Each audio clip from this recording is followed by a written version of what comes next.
Building drawers can be expensive, but it doesn't have to be. I'm going to show you 3 ways to build drawers and how to save you money on drawer slides and pulls by making them yourself. If you're worried about wooden drawer slides having too much friction when opening your drawers, I'll give you some tips to fix that. I'll also show you a drawer building technique where you won't need any hardware. This method is awesome for shop projects and if you want to just work less, which I enjoy doing whenever possible. If you're wondering what type of plywood this is birch plywood, and you can tell that it's birch because of the way it is. After cutting all the pieces to their final dimensions, I'm marking exactly where the rabbets need to be on the front and back pieces, and that is how this drawer is going to be held together. I'll be cutting these rabbets half the thickness of the plywood and just using my regular blade and a crosscut sled. I may have fibbed a little bit at the beginning when I said that 2 of the drawers don't use slides because one of those slideless drawers does not use your typical metal drawer slides, and I'll get to that in a little bit. I'm measuring the exact thickness of the rabbets and measuring the inside of the drawer opening so I can cut the drawer sides to the exact lengths that they need to be. For the drawer bottom, I'll be using 1/4 inch plywood, and I'm cutting a dado near the bottom of all the drawer pieces to accept that plywood bottom. And now I'm just realizing I've said bottom a lot in a very short amount of time. To permanently secure this drawer together, I'm just using glue on the rabbets, and since there's so much glue surface on rabbets, that's all that's needed, and it's really strong. And I'm not using any glue on the dados to secure the bottom. There I go with the bottom talk again, because it's just not needed. These drawers are for my king-size miter saw station, which I have plans for, and as I'll explain later in this video, making plans does not always work out. And this drawer is pretty much done. This is a great, simple way to build drawers, but if you want to step your drawer game up a little bit, let's see what's behind drawer number 2. Yes, these drawers are pretty dang great, but I'm going to give you a tip on how to make them a little nicer in case you want to put them in your house. This is going to be pretty crazy, so you may want to sit down. We're going to turn this drawer 90 degrees. Instead of cutting the rabbets on the front and back, you'll cut the rabbets actually on the side pieces, and that will hide the plywood edges on the side when you pull out the drawer. You can also add ball bearing drawer slides too if you want. Did I just give you a 4th way to make drawers? You're gosh darn right I did. Sometimes when using pocket holes, your pieces can shift, and the way around that is to use parallel clamps like I'm using here, which worked swimmingly. No dados, no rabbets, just butt joints and pocket hole screws, and the bottom will end up being the drawer slide. I'm lining up the middle of the drawer box with the middle of the drawer bottom, and then securing them together using screws and glue. Now, if you have a lot of drawers to build, you will end up saving oodles of money by not having to buy the normal drawer slides. But with this type of drawer, there are some problems. But don't worry, you're worried, don't be worried. I have solutions. Because there's more friction with this drawer slide system, you could potentially have a tougher time opening the drawers. And another problem is there's no stop with these drawers, so if you're not careful, you could pull the drawer all the way out. But before I get to those solutions, I want to explain the glue strategy that I'm using here. I'm using traditional wood glue, but the clear glue I'm using is CA glue, and the spray is accelerator spray, which makes the CA glue dry within about 20 or 30 seconds, and that acts as a clamp for the wood glue. What you just saw me do was make the drawer slots for the drawer bottom to slide into, and the spacers at the front of the drawer opening is for the drawer face. Okay, this is one of my absolute favorite tricks for installing the drawer face. I'm using playing cards so that I get an even reveal around all sides. I'm just making sure that the screws I use to attach the drawer front to the drawer face are in the exact same locations that the screws for the drawer handle will be, so there will be no visible holes when this is all done. When buying birch plywood, there's generally a clear side and then a side with more knots and streaks that's a little wilder. And since I'm a wild and crazy guy, I'll generally use that more unique side, and I think it gives my project a lot of character. Now these plywood drawer slides don't have a lot of friction on them now But if you put a bunch of stuff in the drawers, they could be a little tougher to use. No big deal, super easy solution. All we need is a little paste wax. Put a little of this paste wax, this brand is Hardwood, onto the drawer slides, and it'll be really, really easy to pull out. Another issue is there's no catch on these drawers, so you can pull them all the way out, but to fix that, all you need to do is use tip number 7 from my last video.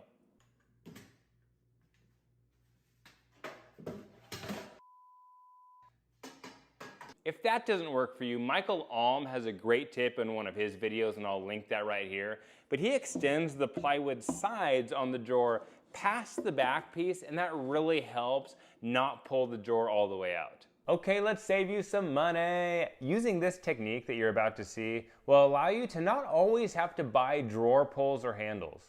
I'm securing some scrap pieces of plywood using double-sided tape to my drawer face, and then using my router and a straight cut bit, I'm cutting in the drawer pulls so no hardware is needed. The drawer pulls that I use cost $10 a piece, and I just counted and I've used 10 of those drawer pulls on shop furniture, which means if my math is correct, and it always is, I've spent about $1,000 on drawer pulls alone. You don't even have to use a router like I'm using here. You can use a jigsaw, or I've seen people use a bandsaw. I'm just using the router because I feel it gives a nice clean cut, and I actually really like the look of the rounded corners. Here's what I meant when I said earlier that making plans doesn't always work out. I spent a lot of time designing this double-sided cart that these drawer faces are for, and I think it's really cool, but it has been my worst selling plan ever. But you live and you learn. That's actually a phrase I just made up, and I hope it catches on. For the final drawer, I am using standard ball bearing drawer slides, and to measure the exact width that the drawer front and back need to be, I'm using the drawer slides and 2 pieces of 3/4 inch plywood as spacers. To put this drawer together, I'm just using butt joints with wood glue and trim head screws. And I like using trim head screws because the head is very, very small. But if you did not want that to show, you could always recess the screws and then hide them with dowels. I like to use a plug cutter like this so my plugs can match the grain of my project. In case you weren't counting, I've used the words butt or bottom a total of 15 times so far in this video. Just thought I'd let you know. I made the drawer front a little narrower than the rest of the drawer pieces so I could slide in the drawer bottom, 16. Okay, I am begging you, do not make the same mistake I did when installing these drawers. Before I permanently secured the drawer boxes together with glue and screws, I should have tested them out to make sure that they would fit correctly with the drawer slides. I mean, why would I do that? That would have been way too smart. Instead, I went with my original measurement, which I assumed was perfect, and as you'll see in a second, these drawers didn't slide in as smooth and scrumptiously as I expected them to. The top one slid in okay, but the bottom one was a little tight. It was actually so tight, I ended up breaking one of the drawer slides and had to order more. And here is some footage of that for your entertainment. To fix this issue, I took the drawer slides off of the drawer box and then created a recess with my router. Okay, here comes the best part. The snapping you're about to hear is the actual breaking of the drawer slide. There are a lot of different ways to make drawers, not just 3 or 4. So let me know in the comments if you want me to make another video on drawer making. Whether you're going to use slides or not ultimately depends on your budget, time, and what the drawers are going to be used for. Oh, that's actually a lot better. Drawer slides can be expensive, so I'm going to show you 5 different types of wooden drawer slides that are cheaper and easier to install than your typical metal slides. I also discovered that the type of wood really matters. This first method I really liked, and it worked really well for this workbench. But it's not even the coolest part. The coolest part, in my opinion, and that's the only opinion I have, is what I did to make sure the drawer does not pull all the way out when you're using it. But for the slides, I just cut some thin pieces of plywood, they're about 1 inch wide, and I glued them to the bottom of the drawer box. But I made sure when I glued them in, I left space for the drawer face. And then I added a 1/16 of an inch extra because I wanted my drawer faces inset about a 1/16 of an inch. I just think this adds a little more depth. These pieces also raise up the drawer box a little bit so that the box is not riding on the bottom of the cabinet, and this allows for an even reveal on all 4 sides. I usually like to go for an 1/8 of an inch reveal, but if you're feeling a little spicy, you can go for a 1/16. Okay, we're about to get wild. I'm going to add 2 stoppers to each opening in the cabinet, and this will make sure when you open the drawer, it won't go all the way out and crush your toesies. Now, you can add just 1 stopper if you want. I felt like 2 was good because the drawers are fairly heavy because I used 3/4 inch plywood for the entire thing, and I thought just 1 stopper wouldn't have the stopping power. I've used 1/2 inch plywood for drawer boxes as well, and it worked really well. And they're lighter, so sometimes that can be easier to open and close. But for this workbench, I made plans for it, and it was just a lot easier to have people buy all 3/4 inch plywood than to buy some 3/4 inch plywood and some 1/2 inch. All the furniture you see me build in this video, I have detailed step-by-step plans for on my website, thomascustomwoodworks.com, and I'll put a link to that in the description below. Along with the 5 different types of drawer slides I'm going over in this video, there's also so many ways to build drawer boxes, and I'll go over a few of them here. And not all of these slides and drawer boxes are just for workshop furniture. I do talk about using them for indoor furniture as well.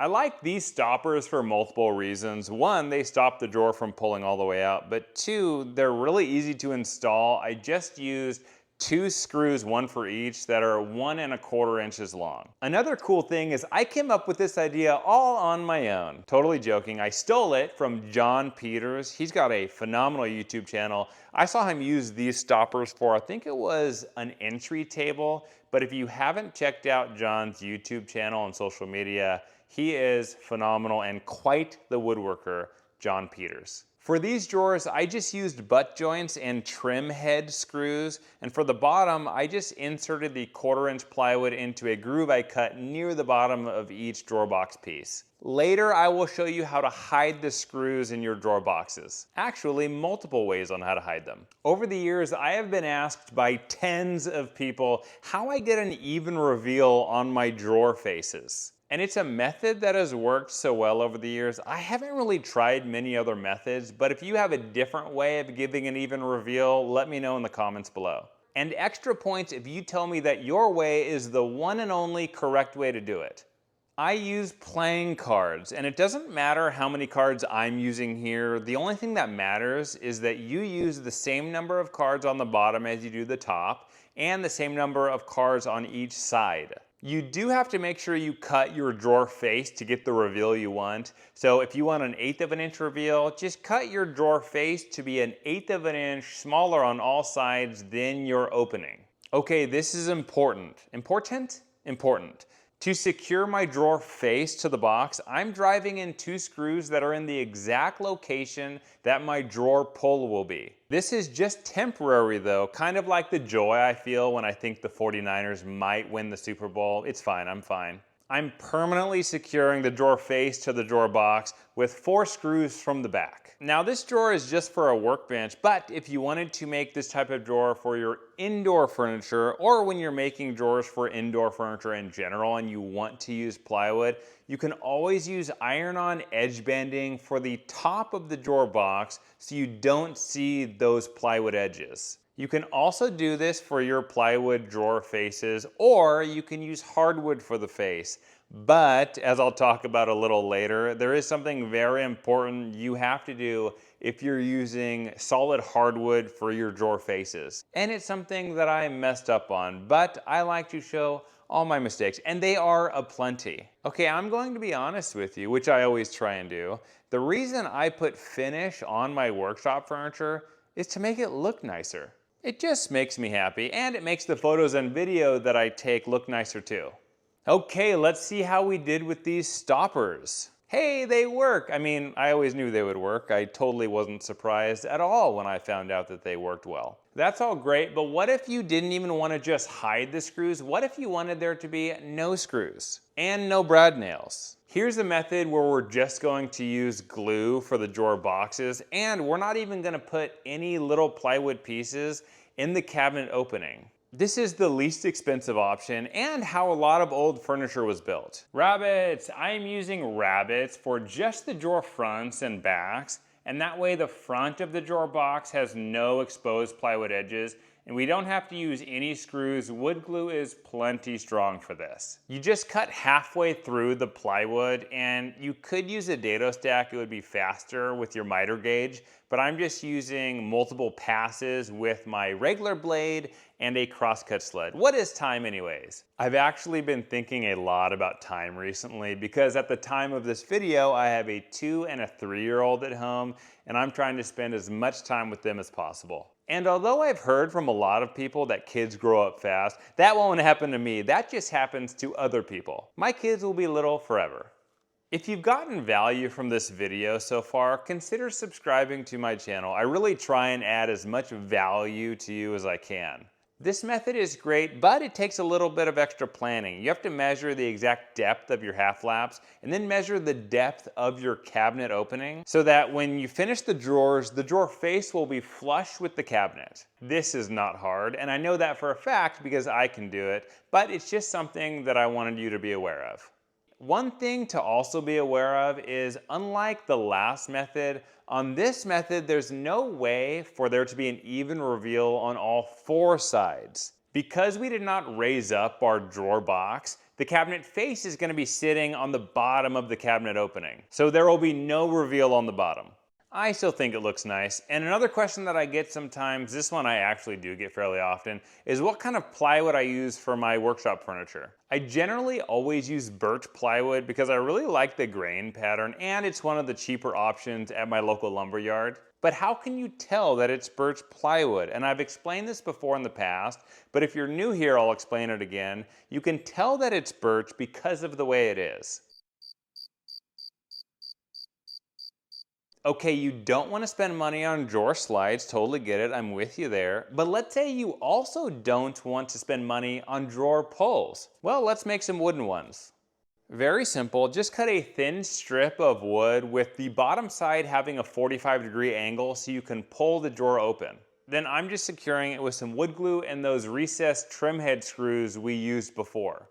I used these poles for my compact miter saw station when I had my smaller Ryobi 10-inch miter saw. But the miter saw station you saw a few seconds ago, that was my king-size version because I got a new 12-inch Bosch miter saw, which I'm actually really liking. I know I say that a lot of things are one of my favorites, but this next method right now, I would have to say is my #1 favorite way to make wooden drawer slides for workshop furniture. Here's why. I'll be using pocket hole screws in the drawer front and backs, which will be totally hidden when you put the drawer face on the drawer box. And the pocket hole screws in the back piece will be facing the back of the cabinet, so you'll never see them. And the drawer bottom is integrated into the box, so you don't have to cut any grooves or use any different sized 1/4-inch plywood. But wait, there's more. I feel like I'm in an infomercial. The drawer bottom also acts as the drawer slides. Now that is a versatile bottom.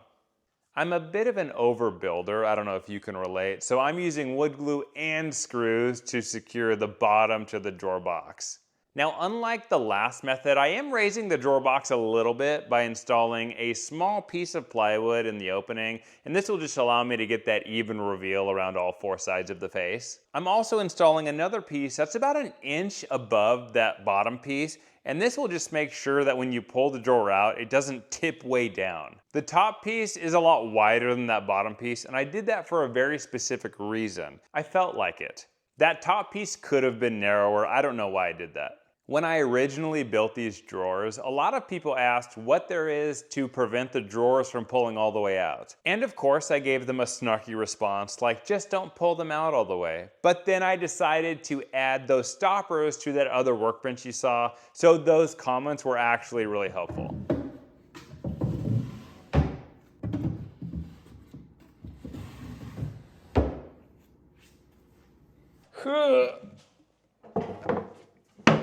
This ash-flavored piece of furniture is a nightstand, part of a pair of nightstands that I built for my bedroom a few years ago. And there are some issues, but there are no issues with the wooden drawer slides I added. Let me show you. I cut a groove in the side of the drawer boxes with a regular blade. I did not do a very good job. I should have used a router, but that's neither here nor there. But this is the groove that I routed into the side, both sides of the drawer box. And let me take this out so we can see the drawer slides. Here are the drawer slides that I added. They're about 3/8 of an inch thick, almost 3/8 inches thick, and then about 3/4 inches wide. And I added them to both sides of this nightstand. I added some paste wax to them and it made them slide really nicely. And if you were up close and personal to these drawer slides like I am, you'd be able to tell that they're mahogany because they smell like rich mahogany. So I cut all the drawer box pieces and then I cut these grooves in the side pieces. And then after I built the box, I added the drawer faces. I used ash plywood for the entire nightstand and then hardwood ash for the drawer fronts. And like I mentioned, these actually slide really nicely. If I can get this in. There we go. It's very smooth. But, of course it's smooth because there's nothing in it. So there's nothing to weigh it down. Let's put some stuff in it.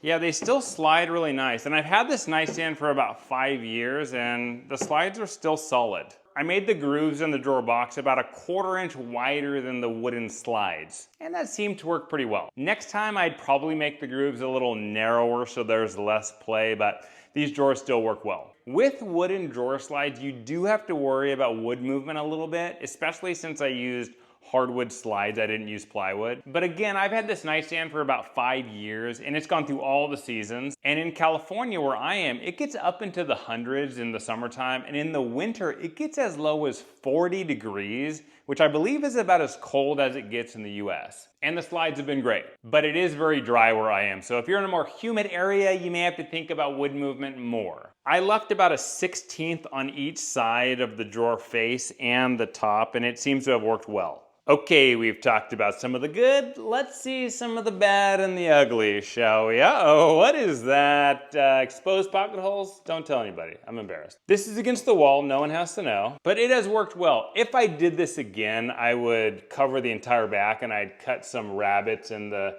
back of these panels to recess the back panel. I think when I built this, I only had a little bit left of the plywood and I didn't want to buy more. So I just put a narrow piece. Also, I used a piece of ash hardwood for the drawer face, which looks nice, but it wasn't perfectly flat. You could probably see there, it's kind of rounded a little bit, and you can see it even better here. It is not perfectly flat. You can see it, there's more room on the bottom and top than in the middle. And look at those cute little legs. If I made this again, I'd probably make them a little wider, but all in all, this thing turned out okay. It's in my bedroom, nobody's gonna see it, and I think it looks okay. Please tell me it looks okay in the comments. Now, I normally never do this. Actually, I have literally never done this until now. I wanted to show this other method of how to make these specific types of drawer slides, but I didn't have a project that I was going to be working on very soon. So I built this small little teeny tiny cabinet to show off these drawer slides with no intention of actually using it. But if you have an idea of how I could actually use this in my shop, let me know in the comments below. This bottom piece that I'll be installing in the cabinet is 3 inches wide, and that's really important because the drawer slide that I'm installing on the drawer box will be 2.5 inches above the bottom of the drawer box. That will raise my drawer a ½ inch when I put it in the cabinet, giving me ample space to get a nice even reveal around the drawer face. Now on shop furniture, I've learned to endure exposed screws, but here is a way to hide screws if you don't want to see them on your drawer boxes. I'm not worried about the inside of this cabinet because it'll never be seen. I recessed these screws about ¼ inch and then I'm hiding them with cherry dowels. I get this is not an extremely difficult part of woodworking, but this is one of the first times that I've been really happy with how I flush cut these dowels. It only took me 5 years. Now, if you did not want to even see the dowel, you could use a plug cutter in your drill and cut a plug in the hardwood that is the exact same species as the plywood you're using. So in this case, I would use birch hardwood. I cut my drawer slide about 1 inch wide, and now you can see me fumble through clamping it to my drawer box. I finally figure it out, spoiler alert. But when you're cutting the upper piece that you're going to install in the cabinet, you don't want it to be exactly 1 inch above the lower piece because then the drawer slide will rub on the top and the bottom piece. So I am installing the upper piece about 1 1/8 inches above the lower piece. That gives my drawer slide about 1/8 of an inch to move around, which is plenty. You've probably noticed, because you have quite the keen eye, I know, that I try and limit my measuring when at all possible. So to do that, I use a lot of spacers. Like right here, I'm using a spacer that's 1 1/8 inches wide to make room for my drawer slides. Spacers also ensure that if you're installing two mirroring pieces, that's tough to say, kind of like rural, that they're in the exact spots that they need to be. I also cut my drawer so there's a 1/16 inch of room on the right and left sides.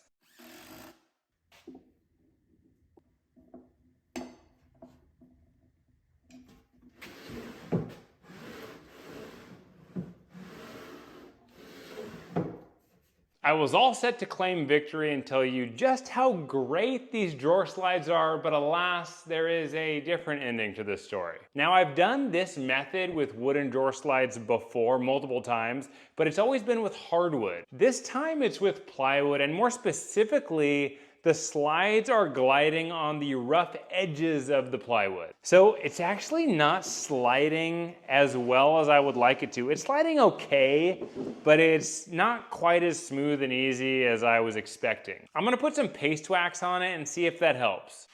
I'm gonna give this a good lather and see how it goes. And I've also used candle wax before as well, and that works well and also seems to last a while before I feel the need to reapply. Also, I assume this is the same wax people use to wax their bodies. I know you're not supposed to assume, but I'm pretty sure that's correct. Oh, that's actually a lot better. Yeah, that is much, much better. You didn't think I was gonna forget to add some weight, did ya? Let's add some books and see how it slides. It's actually still not bad. It's heavier, obviously, but I think for shop furniture, this is fine. It slides a lot better with the paste wax on it. It worked better than I thought it would actually. But I can't say how long the paste wax will last. It could soak in and need to be reapplied every so often. But if you want to go the safer route, I would suggest using hardwood, and poplar is actually a pretty cheap option. But let's be real, if you're using this just for shop furniture, the plywood's gonna be fine. And even if you don't use paste wax or the paste wax soaks in and you don't reapply, it's not that bad, and for workshop furniture, I think it's fine. Now I gotta figure out what to do with this. Another option would be to use 1/2 inch plywood for the drawer box to make it a little lighter, and that decrease in weight could make it slide a little easier. The reveal is actually pretty nice if I do say so myself. Oh, you're still here. Oh wow, yeah, that is way better. Drawer pulls are getting expensive. I'll show you how to make 6 different pulls you'll actually want to use so you can save some money. And one includes something I've never seen on a wooden pull that will get you excited to open some drawers, as weird as that sounds. You'll see what I mean. This first one is a drawer knob, and I used to think I needed a lathe to make a knob like this, but not with this technique. I have a lathe, but this method is pretty dang cool. I'm cutting a piece of PVC pipe that has an 1.25 inch outside diameter and cutting about an 1-inch thick piece. Okay, here's where things get a little hairy. I'm using some CA glue, which obviously stands for California glue, and gluing the PVC pipe to my workpiece. But then I realized I do not like those square corners, so I'm gonna knock those down with my router and a roundover bit. I'm using a compression pattern bit to make my mahogany workpiece perfectly round by letting the bearing ride on the PVC pipe. The PVC pipe is acting as my template. I was having to fight my workpiece a little bit because it was so much bigger than the PVC pipe, and the PVC pipe is so narrow that it's really hard to keep the router steady. So it had some blemishes in the end. No big deal, I'll try it again. This time I'm cutting my workpiece to just a hair over an 1.25 inch by an 1.25 inch.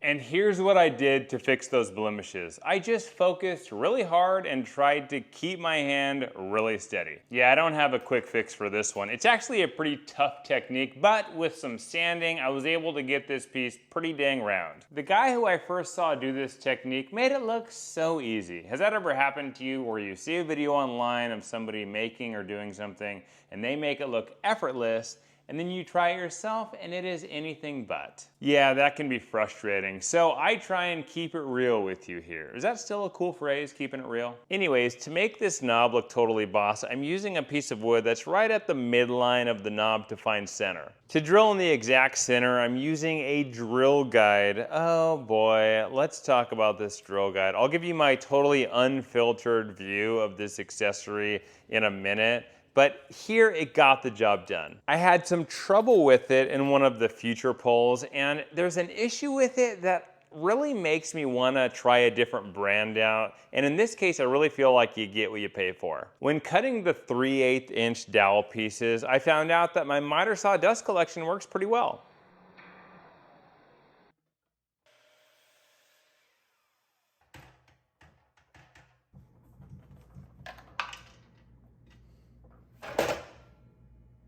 It doubles as a miter saw and a gumball machine, which is really cool. I knew it was going to be really tough to sand any glue residue, so I actually wiped up all the glue with a wet paper towel. This really helped and made it so I didn't really need to do any sanding at this joint. I almost did the classic YouTuber thing and did something crazy like making this knob out of Purple Heart. Luckily I didn't, because I think the mahogany was a really nice contrast to this ash nightstand.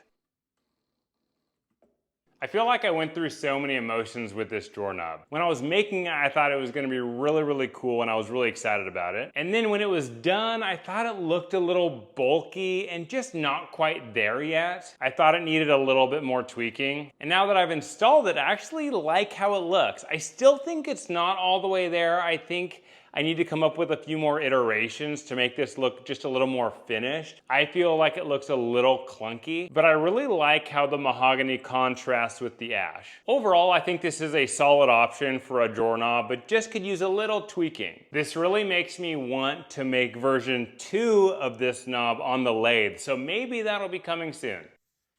This drawer pull, yes, I'm using wood in the form of dowels, but I will also be using another material. Leather, but don't worry, I'll be using it in a very easy way, so you can use this for your projects, and it is a very simple technique.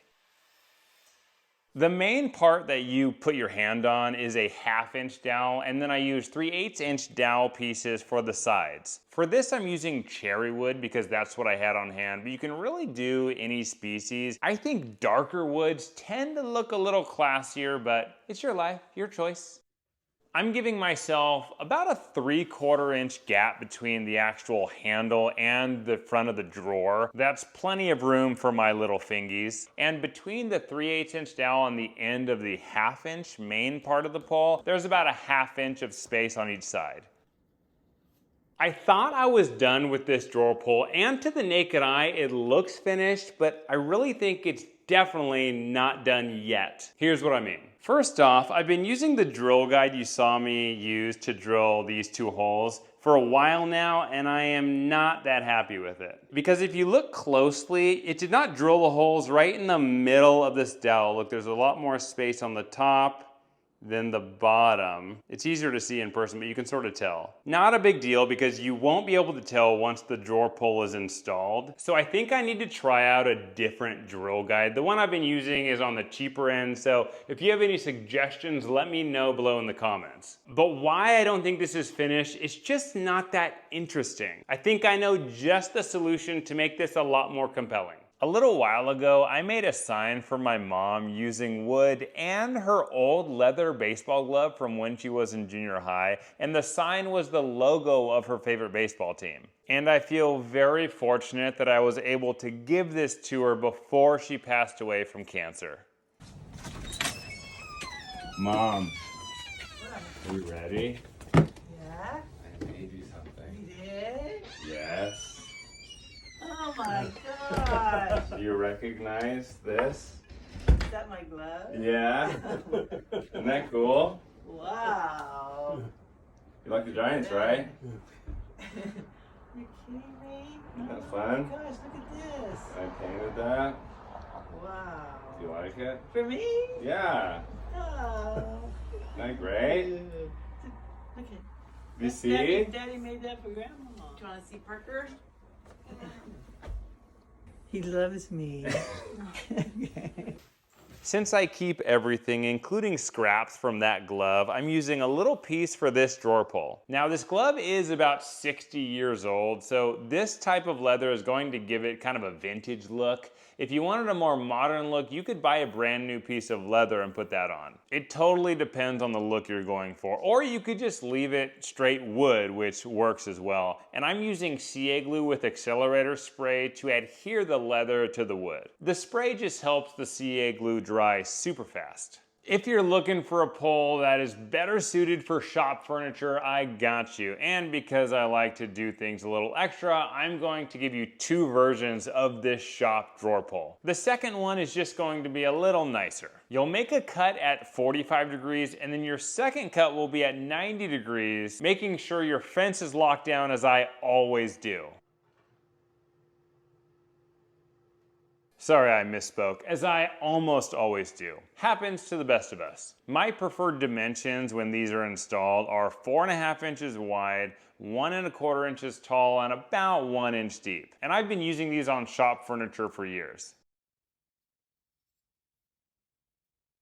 Now I know you've got a bit of a fancy side. Don't worry, I have one too. So let's make essentially a very similar pole, but just a little nicer. I'm using a round nose bit to turn this block of wood into a drawer pole. Now this has a 3/4 inch cutting diameter, which means it's only a 3/8 inch radius, which will be a problem. But don't worry, you're worried, and I hate when you get like this. I will give you the solution that will turn this from a basically unusable drawer pole to a fully functional pole you will use for many years to come.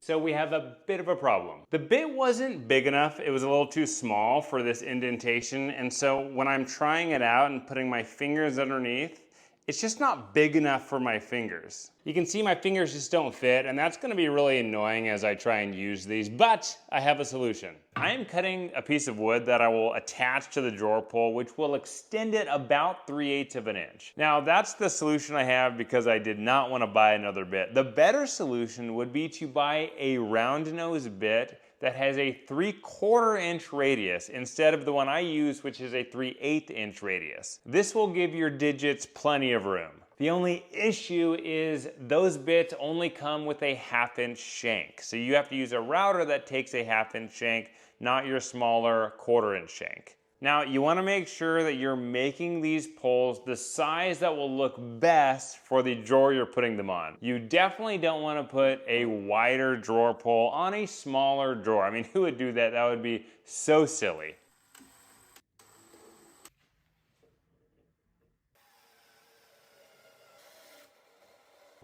Let's see how this works. Hey, it works. That's smooth. I like it. Comfy.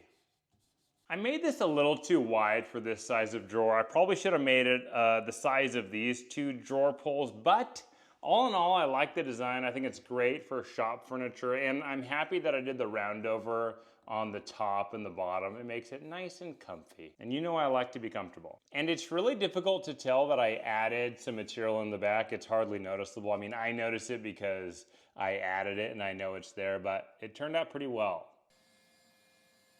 Now, if you like comfort as much as I do, and I really like comfort, this drawer pull that I'm currently making now is about 16.5 times more comfortable than the last one. So get excited. Sorry that was a little aggressive and I apologize. Now for this pull, I finally came to my senses and used walnut. And I came to my senses again and adjusted this insert plate to actually match my tabletop. But I've only been needing to fix that for about 5 months now, so I consider that ahead of schedule. Yes, I didn't make the drawer knob out of Purple Heart, but I wanted to add some flair, so I'm adding some strips of Padauk to this drawer pull. I like Padauk because it has a really vibrant red color that can add some pizzazz to your project. For a more subtle look, I really like the combo of walnut and white oak. These may be fighting words, but I generally don't love maple and walnut. It's just too much contrast for me. Generally. Let me know what your favorite 2 or even 3 wood combo is in the comments below. The 3 pieces that will make up this drawer pull are all 1/2 inch by 1/2 inch, and when this pull is finished, it will be 5.5 inches wide. I'm joining this pull together using rabbets that are 3/8 of an inch deep. But I don't know if this was the best way to assemble the pull. I do know it was the most time consuming. Now, I'm not a big hand tool user. I use mostly power tools, but sometimes hand saws are just the perfect tool for the job. I used it to cut these little Padauk pieces, and then I'll also use it to flush trim pieces, which you'll see in a second, and it just works really well. All of those little pieces I cut on the miter saw, I should have probably used a hand saw. I'm just not confident that I can make perfectly 90-degree cuts yet. Okay, I have 3 woodworking tips coming at you fast right here. Number 1, use blue tape on joints whenever you can. It makes glue squeeze up a lot easier and faster. 2, use sandpaper while the glue is still wet. It hides those gaps if you have any on your joints. And C, sand the ends of your dowels. It makes hammering them in a breeze. And a bonus 4th tip, use a sharp Forstner bit, otherwise your friends will call you Smokey the Bear. To make this joint even stronger, I'm using a 1/4 inch walnut dowel, and it won't be hidden, but I think it'll look fine, and it'll definitely beef up this bad boy. There was some tear out when I got rid of this wobble on the table saw, so I probably should have used some self-adhesive sandpaper, but you live and you learn. So I did something silly, not uncommon for me to do. Let's call it a learning experience. Have you ever been so focused on what you're building and the way you're building it that you fail to see the way simpler way you could have done it? Yeah, me neither, except like all the time. I'm not quite done with this drawer pull, and the drawer pull is coming together very nicely, but there is a much easier way I could have put this together. Here's what I mean. So here's the drawer pull so far. It's got the nice Padauk accents, the inlays, and I put it together using these rabbets. And then to give it some more strength, I inserted these 1/4 inch dowels into each end. But now that I'm pretty much done, except for the really cool thing I'm about to do to this to make it a lot more comfortable to use, I discovered there is a much easier and simpler and potentially stronger way I could have built this. Let me show you. Version number 2, you're gonna laugh because this is so much faster, and I'm making this look different, so it's not gonna look like the same pull, but I was kicking myself that I didn't think of this method sooner. Now, gluing end grain to edge grain is not super strong, but gluing edge grain to edge grain is really strong. So all I'm doing to assemble this drawer pull is gluing these 3 pieces together, and it will be plenty strong. And I cut the sides nice and flush on the miter saw. Let's add some curve appeal to this piece, and to do that, I'm going to use my combo belt sander / spindle sander, which is on my nifty 2-for-1 tool cart. If you want to check out plans to this cart that holds not one, but 2 power tools, or basically any other shop furniture you see in my workshop, just go to my website, thomascustomwoodworks.com. I have really detailed step-by-step written plans, and all my plans come with an in-depth instructional video where I'm building the piece so you can build it right alongside me. I am putting finger grooves on this drawer pull, and I haven't really seen this done online, and I don't know why, because as you'll see, it makes this pull so comfortable. I guess now that I think about it, you're just gonna have to take my word for it. But if I were to do this again, I would use a different spindle attachment. The one I chose was the closest size to my finger, but I would have chosen one size bigger. That way I wouldn't have to go as deep to get the finger width that I want. Now you may notice that where my fingers go is not perfectly centered, and I did that for a very specific reason. I did it because I'm not even gonna try and make something up. I just messed it up, but it doesn't really matter. I'm realizing something more and more the older I get, and I am really old. I'm 36. Joking, joking, I know that's not old, but I'm realizing that most things don't matter. Is it frustrating when I make a mistake on a project, or my 49ers lose, or something else doesn't work out in my life the way I want it to? Yes, of course. But if we're healthy and our relationships with friends and family are pretty good, then we're doing all right.